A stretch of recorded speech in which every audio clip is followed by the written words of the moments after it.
त्वमादिदेवः पुरुषा पुराणः त्वमस्य विश्वस्य परम विधानम वेत्तासि वेद्यं च परम च धाम त्वया ततं विश्वमनन्तरो वायु यमः अग्निवर्णः शशाङ्कः प्रजापतिस्त्वं प्रपितामहस्य नमो नमस्तेस्तु सहस्रकृत्वा पुनश्च भूयोऽपि नमो नमस्ते। वसुदेवसुतं देवं कंसचाणूरमर्दनं देवकी परमानंदम कृष्णं वंदे सततगुरुं कृष्णं वंदे। महर्षि कणाद के ग्रंथ वैशेषिक दर्शन पर चर्चा चल रही है, तो महर्षि कणाद जो तीसरे द्रव्य कर्म की यथार्थ प्रस्तुति की है उस पर चर्चा होगी आज। कर्म द्रव्य के आश्रय में रहता है, गुणों से रहित विभाग कारण है। कर्म से ही कार्य का प्रकटीकरण होता है, और जैसे कार्य का प्रकटीकरण भी हो जाता है वैसे कर्म का विनाश भी हो जाता है। तो इस प्रकार कर्म के संबंध में कर्म को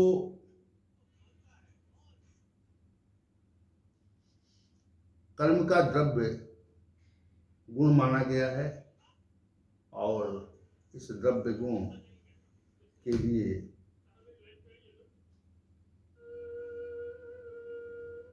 महर्षि कणाद ने जो प्रस्तुति की, परंतु कर्म द्रव्य का गुण भी माना जाता है, परंतु गुण द्रव्य का निश्चित धर्म है, वो कर्म के साथ रहता है। कर्म ऐसा गुण माना जाता है जो कभी प्रकट होता है और कभी अप्रकट हो जाता है। अनेक वस्तुओं के संयोग, उनका विभाग तथा उनमें वेग का कारण कर्म ही है। कर्म से कर्म की उत्पत्ति नहीं होती, इसका कारण यही कर्म का कर्ता कर्म नहीं है। कर्म के 5 प्रकार माने जाते हैं। नंबर 1 उत्प्रेक्षण अर्थात ऊपर की गति करना। कर्म का पहला प्रकार उत्प्रेक्षण है, अर्थात जब कोई वस्तु हम ऊपर की ओर फेंकते हैं तो ये उत्प्रेक्षण रूपी कर्म होना माना जाता है। इसके लिए शक्ति की आवश्यकता होती है। अवक्षेपण नीचे फेंकना। हम जब कहीं ऊंचे स्थान पर होते हैं और किसी वस्तु को नीचे फेंकने रूपी कर्म करते हैं तो इस कर्म को अवक्षेपण कहा जाता है। इसके लिए निम्न प्रयत्न करना पड़ता है। महर्षि कणाद ने कर्म के दूसरे रूप को अवक्षेपण कहा, अकुंचन, सिकुड़ना।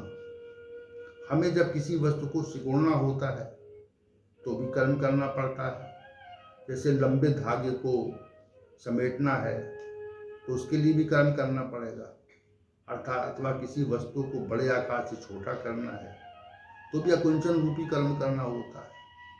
प्रसारण, फैलना। हम जब किसी वस्तु को प्रसारित करते हैं अर्थात फैलाते हैं तो भी हमें कर्म करना पड़ता है। बिना कर्म के कोई वस्तु प्रसारित नहीं होती। महर्षि कणाद ने प्रसारण को भी कर्म माना है। 5वां गमन, चलना। मनुष्य अपने पैरों से चलता है, एक स्थान से दूसरे स्थान पर पहुंच जाता है।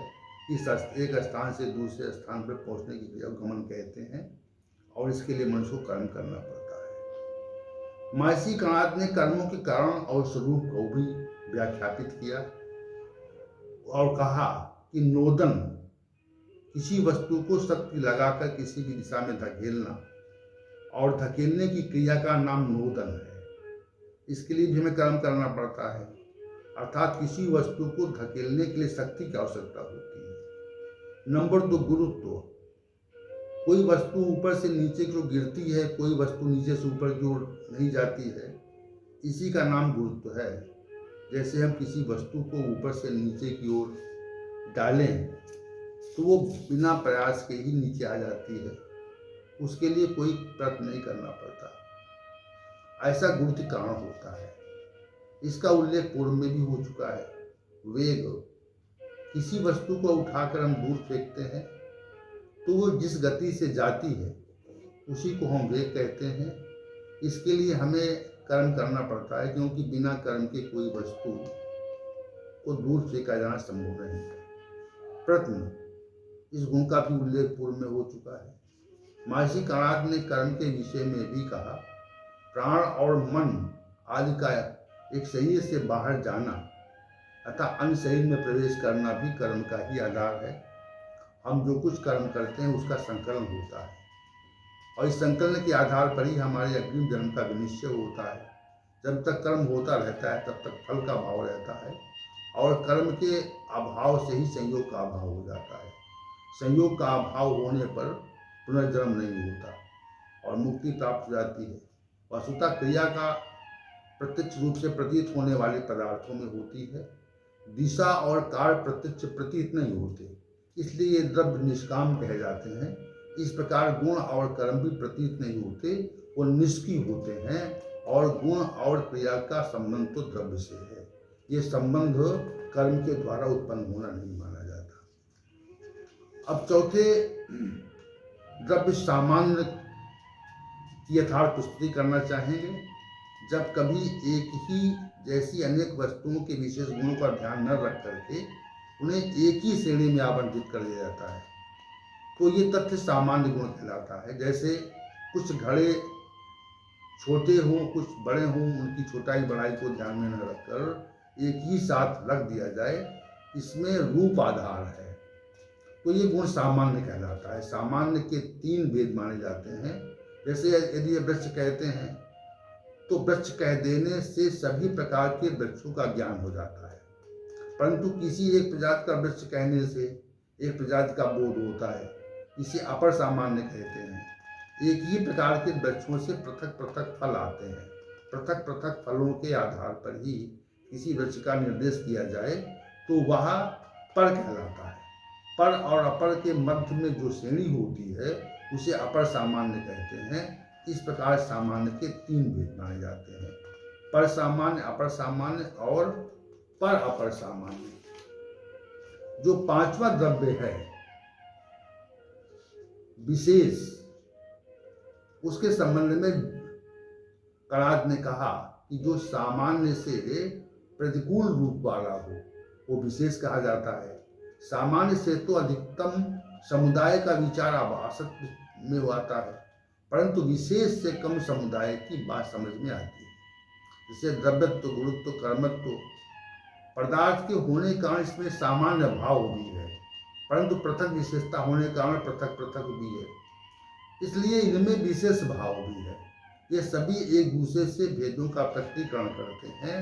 जैसे सभी मनुष्य सभी संपूर्ण संसार में रहते हैं, उसमें मनुष्यता का होना तो सामान्य है, और इस मनुष्यता में कुछ प्रकार विशेष प्रकार की मनुष्यता होना पृथक बात है, इसको विशेष कहा जाता है। इसलिए सामान्य का जो आधार है वो विस्तृत है और विशेष का अविस्तृत है। सामान्य विशेष का विशिष्ट भेद है। सामान्य सामान्य है और विशिष्ट विशिष्ट है। छठा जो द्रव्य है समवाय, उसके बारे में महर्षि ने कहा जो 2 पदार्थों का अनित्य संयोग होता है उसे समवाय कहते हैं। जैसे किसी पात्र से कोई द्रव्य रखते हैं तो उस बर्तन में द्रव्य का संयोग हो जाता है, और जब उस बर्तन से हम द्रव्य निकाल लेते हैं तो ये योग का तो वो योग हो जाता है, इसलिए वो नित्य नहीं है। तो महर्षि कणाद ने ये कहा कि जो कार्य और कारण का संबंध होता है वो समवाय है। कारण सदैव रहता है और उससे उत्पन्न कार्य नित्य नहीं रहता, वो विनिष्ट होने वाला है, विकारी है। जब कारण रहता है तो कार्य की पुनः उत्पत्ति हो सकती है। इसी को महर्षि कणाद ने समवाय नाम से कहा है। इस प्रकार महर्षि कणाद ने आत्मोकर्ष के लिए जिन पदार्थों का वर्णन किया है उसकी विवेचना हमने आप समझ प्रस्तुत कर दी है। अब हम कल के सत्र में ज्ञान के कुछ स्वरूप और वैशेषिक दर्शन के संबंध में जो विशेष बातें हैं उन पर कल चर्चा करेंगे। ओम सहनावतु सहनौ भुनक्तु सह वीर्यं करवावहै विष्णुनावधीतमस्तु मा विद्विषावहै। ओम शांति शांति शांति।